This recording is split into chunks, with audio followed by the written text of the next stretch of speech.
Thanks for joining us at Sports and More today. Let's get into the physical play that Caitlin Clark has to endure in WNBA so far this year. She's the face of a new era in women's basketball. But with every no-look pass and logo 3, Caitlin Clark has become a target. Literally. Since entering the WNBA as the #1 pick in 2024, Caitlin Clark has dazzled fans with Stephen Curry-like range and court vision. But behind the highlight reels lies a growing concern. Physical toll she's endured from defenders determined to slow her down. Players like this come around once, sometimes in our lifetime. Mm-hmm. There hasn't been once in a generation, certainly. But no player in WNBA history has had to deal with this. The one thing I just don't like, and I don't care what people say, I feel like there's a lot of hate on Caitlin Clark, and I think because she's white. When NBA legends speak, people listen. Not because they have to, but because they've seen it all. Championships and controversy. The greatness up close. So when those same legends start weighing in on Caitlin Clark, you know we've crossed into a whole new level of conversation. We're not talking about PR-approved compliments. We're talking about unfiltered, sometimes uncomfortable truths.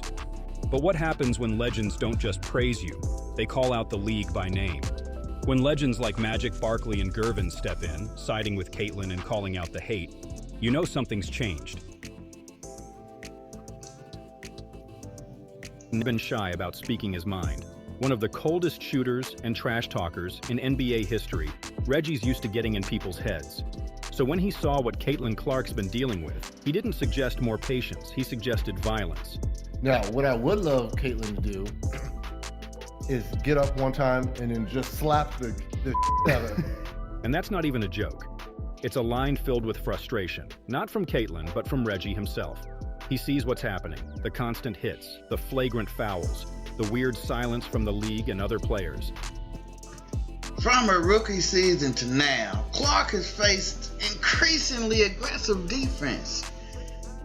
In a game against the Connecticut Sun, she was poked in the eye by J.C. Shelton and shoved to the floor by Marina Marbury.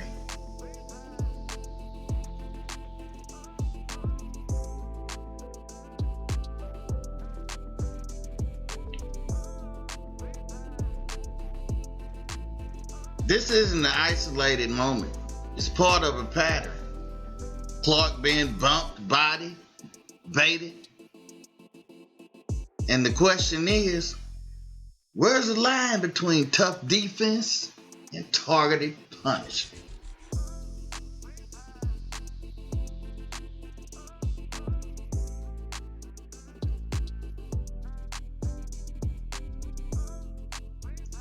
Analysts like Chris Mannix have asked, where's her Draymond, the teammate who steps in to protect the franchise player?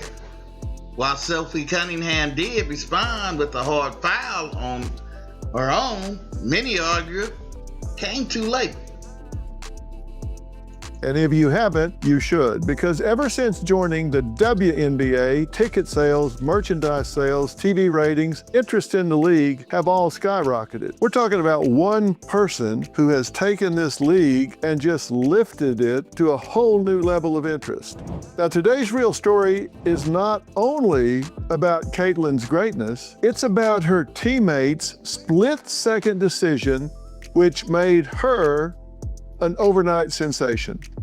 Let's look at some headlines. Caitlin Clark's bodyguard, Sophie Cunningham, reaches big milestone. That was in Men's Journal. Sophie Cunningham proudly defends protecting the star player of the WNBA, Barstool Sports. Fever's Sophie Cunningham celebrates hitting 1 million TikTok followers after sticking up for Caitlin Clark. This was on Fox. So look, here's what happened. There's a game between the Connecticut Sun versus the Indiana Fever, Caitlin Clark's team. Now, Connecticut took aim at Clark all game long. And at one point, Connecticut Sun guard J.C. Sheldon poked Clark right in the eye. I mean, is that displacement?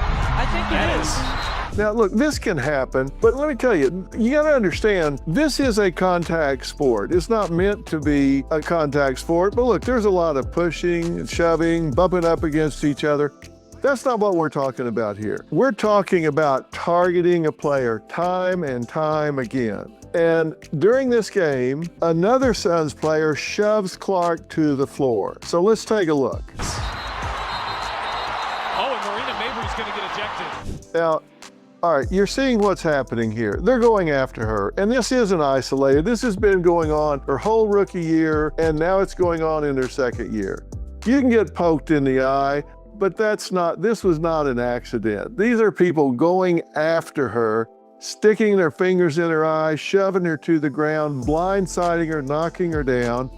And clearly, these are players jealous of Clark's success and fame, and they have been playing dirty since the minute she joined the league. She came in highly touted. I mean, she redefined women's basketball at the college level. She comes in touted, all the attention's going to her. And instead of people saying, hey, we're moving games to bigger arenas, we're going from these kind of sweaty gyms and small arenas, they're having to reorder our schedules. They're putting us in bigger arenas. Her popularity goes through the roof. She picked up like 1.1 million followers on TikTok instantly. Her jersey sells out because people are saying, yes, finally. NFL star and Eagles player A.J. Dillon called Cunningham his new favorite player, compared what she did protecting Caitlin Clark to protecting your star quarterback. He said, look, I'm a fan.